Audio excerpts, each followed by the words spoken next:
All right, what is up, y'all? Happy Monday. It is the second to last Monday of the year. How amazing is that? What we're going to be going through today is we're going to read Act 4, Scenes 3, 4, and 5. This one's going to be a little bit longer, but your exit slip question is going to be at the end of the video, so just make sure that you tune in and listen to know how to answer that, all right? As we move through these next few acts, they're really, really important scenes. It's really, really going to be important for you to understand what happens in these scenes in order for you to answer the question that is going to happen at the end of this unit. For the past week or so, we've been talking about this question of should Romeo and Juliet be taught in schools? And these next few scenes have a lot to do with suicide and mental health and whether it's okay to talk about these things. And so it's going to be really interesting as we go on throughout this play for you to start to think about, okay, is this something that we should be addressing in schools, right? And as we finish up Romeo and Juliet this week, we are going to be talking a little bit more about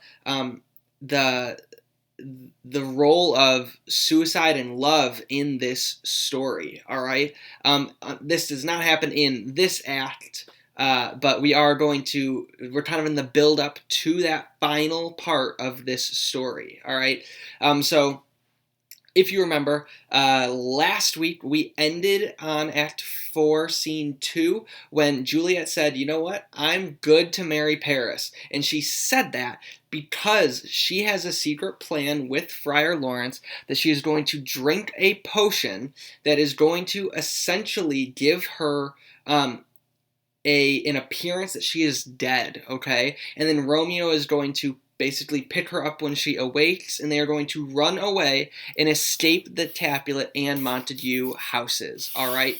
So in Act 4, Scene 3, Juliet sends the nurse away for the night after facing her terror at the prospect of awakening in her family's burial vault.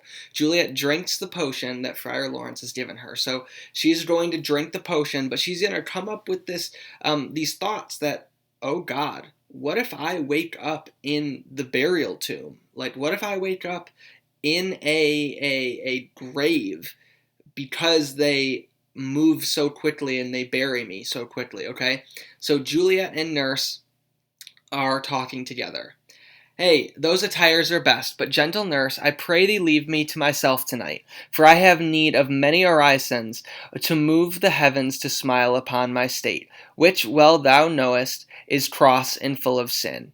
Okay, so she's like, please leave me alone. And then her mom comes in and she says, what, are you busy, ho? Need my help? No, madam, we have called such necessities as are behooved for our state tomorrow. Remember, there is a wedding tomorrow, okay? Wedding to Paris tomorrow. So please you let me now be left alone, and let the nurse this night sit up with you, for I am sure you have your hands full all in this so sudden business. Good night. Get thee to bed and rest, for thou hast need. And they leave. So now it's just Juliet, I believe, for the rest of this scene. And Juliet says, farewell. God knows when we shall meet again. I have a faint cold fear thrills through my veins that almost freezes up the heat of life. I'll call them back again to comfort me. Nurse! Where or what should she do here? My dismal scene leads me to act, or needs must act alone. Come, vial. And she takes out the vial of potion, okay? And she says, what if this mixture do not work at all? Shall I be married then tomorrow morning? She takes out her knife and puts it down beside her. No, no, this shall forbid it. Lie thou there. What if it be a potion which the friar subtly hath ministered to have me dead, lest in this marriage he should be dishonored, because he married me before to Romeo? I fear it is, and yet methinks it should not, for he hath still been tried a holy man. So now she's like having double thoughts, right? Because she puts the knife next to her bed because she wants to act like she killed herself, right? That she's dead. And she's like, okay, but wait, what if I drink this and Friar Lawrence is actually trying to kill me, right? How if, when I'm laid into the tomb, I wake before the time that Romeo come to redeem me? There's a fearful point. Shall I not then be stifled in the vault, to whose foul mouth no healthsome air breathes in, and there die strangled ere my Romeo comes? Or if I live, is it not very like the horrible conceit of death at night, together in the terror of the place, as in a vault, an ancient receptacle where, for this many hundred years, the bones of all my buried ancestors are packed, where bloody Tybalt, yet but green in earth, lies festering in a shroud, where, as they say, at some hours in the night spirits resort, alack, alack, is it not like that I, so early waking, that with loathsome smells and shrieks like mandrakes torn out of the earth, that living mortals, hearing them, run mad? Or, if I wake, shall I not be distraught, environed with all these hideous fears, and madly play with the forefather's joints, and pluck the mangled Tybalt from his shroud, and in this rage, with some kinsman's bone, as with a club, dash out my desperate brains? Oh, look, methinks I see my cousin's ghost, seeking out Romeo, that did spit his body upon a rapier's point. Stay, Tybalt, stay. Romeo, Romeo, Romeo, here's a drink. I drink to thee. So she was basically just saying, like, I'm scared. I'm scared that I'm going to wake up in this vault dead or like awake, but it's going to be closed and Romeo won't be there, and then I'll just be there to die next to my cousin Tybalt. But in the end, she thinks, this is for Romeo. He will save me. And she drinks and falls upon her bed within the curtains. Okay, and that is the end of scene 3. Really, really quick, right? And so the Capulets and the nurse stay up all night to get ready for the wedding, and Capulet, hearing Paris approach with musicians, orders the nurse to awaken Juliet. So Miss Capulet, Lady Capulet, and the nurse and old Capulet, who's the guy, or who's the dad, are going to basically just be talking about the wedding. Okay, so Lady Capulet and nurse are sent away from Juliet, and they start talking. So Lady Capulet says, "Hold, take these keys and fetch more spices, nurse. They call for dates and quinces in the pastry." And then the dad comes in. "Come, stir, stir, stir. The second cock hath crowed. The curfew bell hath run. 'Tis 3 o'clock. Look into those baked meats, good Angelica. Angelica. Spare not for cost. Go, you cock queen. Go, get you to bed. Faith, you'll be sick tomorrow for this night's watching." So they're all staying up all night because they have to prepare for a wedding that's literally happening tomorrow, right? And Capulet says, "No, not a whit. What, I have watched here now all night for lesser cause and never been sick. You have been a house hunt in your time, or a mouse hunt in your time, but I will watch you from such watching now." And Lady Capulet and nurse leave. A jealous hood, a jealous hood. And that means, like, jealous women, okay? Like, you all are jealous that I can stay up and you guys can't. And so then all the serving people come in. "Now, fellow, what is there?" "Things for the cook, sir, but I do not know what." "Make haste, make haste." "Sirrah, fetch drier logs. Call Peter. He will show thee where they are." "I have a head, sir, and I will find logs. And I will find out logs, and never trouble Peter for the matter." "Mass, and well said. A merry whoreson. Ha! Thou shalt be loggerhead." A loggerhead is like a blockhead, so he's just making fun of his servants. "Good faith, 'tis day. The county will be here with music straight. Play music."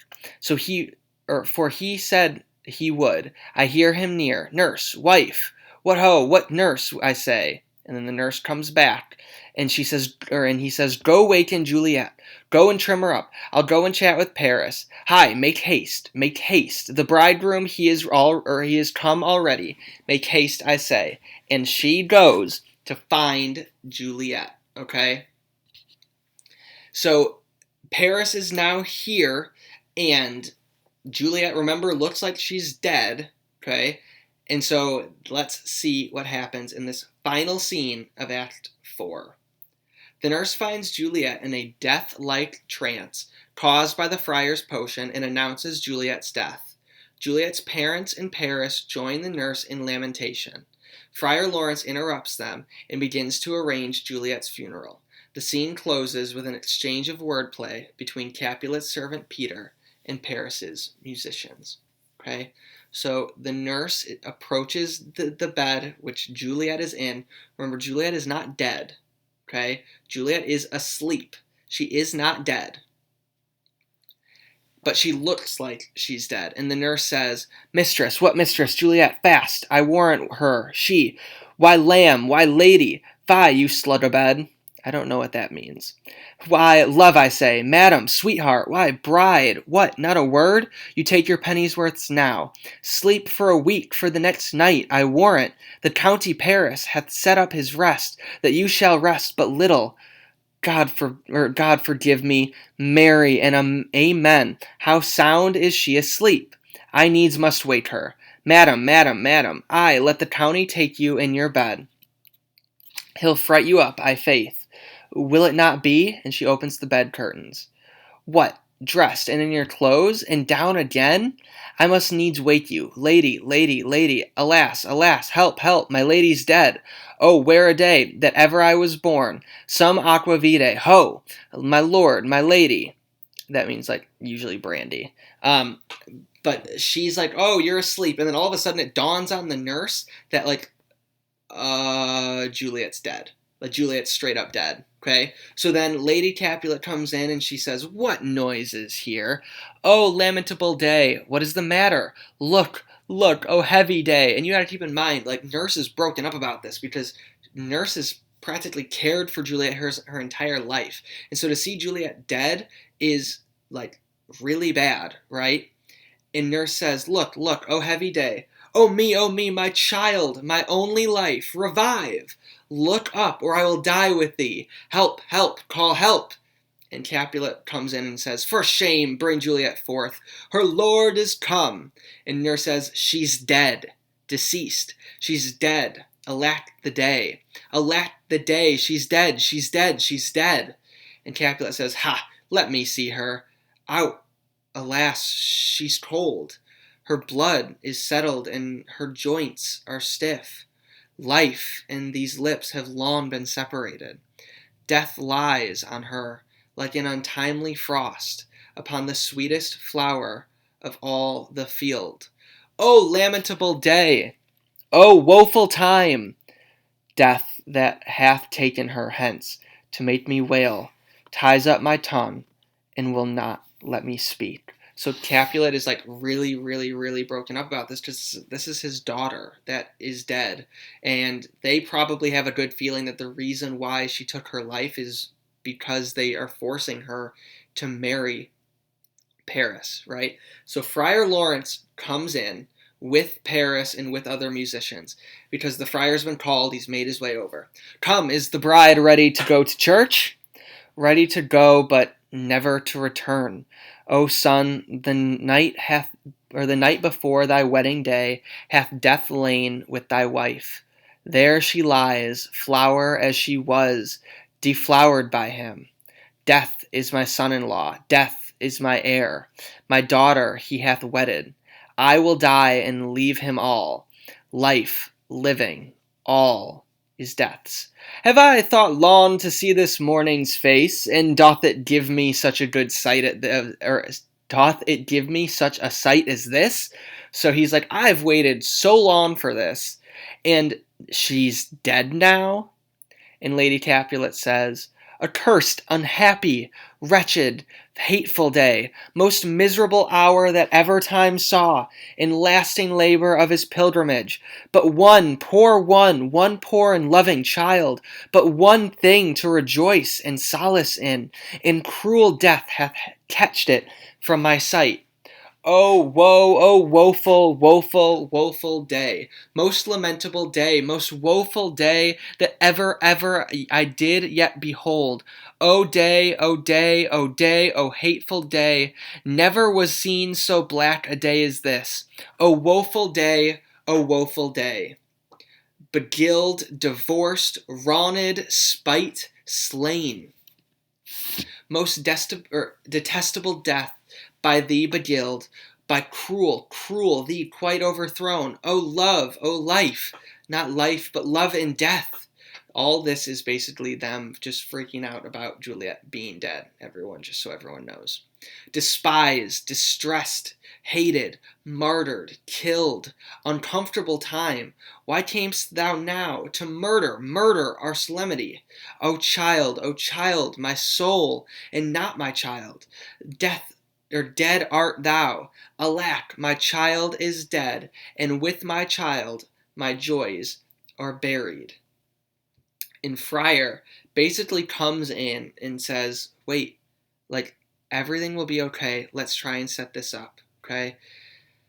Peace, ho, for shame. Confusion's cure lives not in these confusions. Heaven and yourself had part in this fair maid. Now heaven hath all, and all the better it is for the maid. So he's like, life was hard for her, and she'll be better up in heaven. Your part in her you could not keep from death, but heaven keeps his part in eternal life.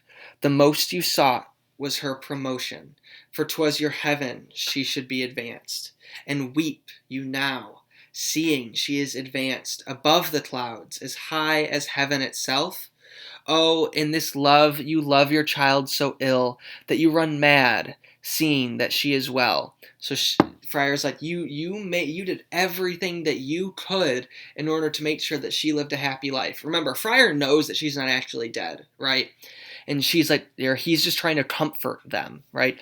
She's not well married that lives married long, but she's best married that dies married young. Dry up your tears and stick your rosemary on this fair course, and as the custom is, in her best array, bear her to church. For though fond nature bids us all lament, and yet nature's tears are reason's merriment. All things that we ordained festival turn from their office to black funeral, our instruments to melancholy bells, our wedding cheer to sad burial feast, our solemn hymns to sudden dirges change, our bridal flowers serve for a buried corse, and all things change them to the contrary. Sir, go you in, and madam, go with him. And go, Sir Paris, everyone prepare to follow this fair course unto her grave. The heavens do lower upon you for some ill. Move them no more by crossing their high will. And everyone leaves but the musicians and the nurse. Faith, we must put up our pipes and be gone. Honest, good fellows, put up, for, well you know, this is a pitiful case. Aye, by my troth, the case must be amended. And the nurse leaves. So Peter comes in. Remember, Peter is just a servant for the Capulets, and he's talking to the musicians. Musicians, oh musicians, heart's ease, heart's ease. Oh, and you will have me live, play heart's ease. Why heart's ease? Oh, musicians, because my heart itself plays, my heart is full. Oh, play me some merry dump to comfort me. Not a dump we, 'tis no time to play now. You will not then? No. I will then give it you soundly. What will you give us? No money on my faith, but the gleek. I will give you the minstrel. Then I will give you the serving creature. Okay? Then I will lay the serving creature's dagger on your plate. I will carry no crotchets. I'll ree you. I'll fa you. Do you note me? And you ree us and fa us, you note us. Pray you, put up your dagger and put out your wit. Then have you play with my wit. I will dry beat you with an iron wit, and put up my iron dagger. Answer me like men. When griping griefs the heart doth wound, and doleful dumps the mind oppress, then music with her silver sound. Why silver sound? Why music with her silver sound? What say you, Simon Catling? Marry, sir, because silver hath a sweet sound. Prates, what say you, Hugh Rebeck? I say silver sound, because musicians sound for silver. Prates too. What say you, James Soundpost? Faith, I know not what to say. Oh, I cry you mercy, you are the singer. I will say for you, it is music with her silver sound, because musicians have no gold for sounding. Then music with her silver sound, with speedy help doth lend redress. And he leaves. What a pestilent knave is the same. Hang him, Jack, come. Will in here, tarry for the mourners, and stay dinner. And they leave. So the musicians, that basically is to that little scene might have been confusing to you, and here's what it really meant, okay? It meant like Peter, even though this giant thing had happened, right? This giant catastrophe, this tragedy that Juliet is dead, Peter is still like, well, you're not going to get paid unless you play music. And the musicians are like, but why would we play a song? And Peter's like, play a song or you do not get paid. And so it's really a commentary about how the Capulet family is actually treating Juliet's death, right? So what I want you to think about in your exit slip is, what does the Capulet family care about?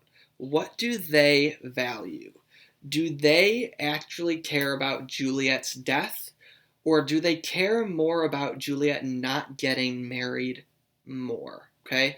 My question to you is, what are the Capulet values based on these last 3 scenes? Okay? If you have any questions, shoot me an email. Otherwise, there are more Stengel hours available this week. This is pretty much your last week to really, really, really grind your assignments out, okay? Let me know what you need help with, and let's knock them out, all right? If you have any questions, let me know. Otherwise, we will see you tomorrow. Bye-bye.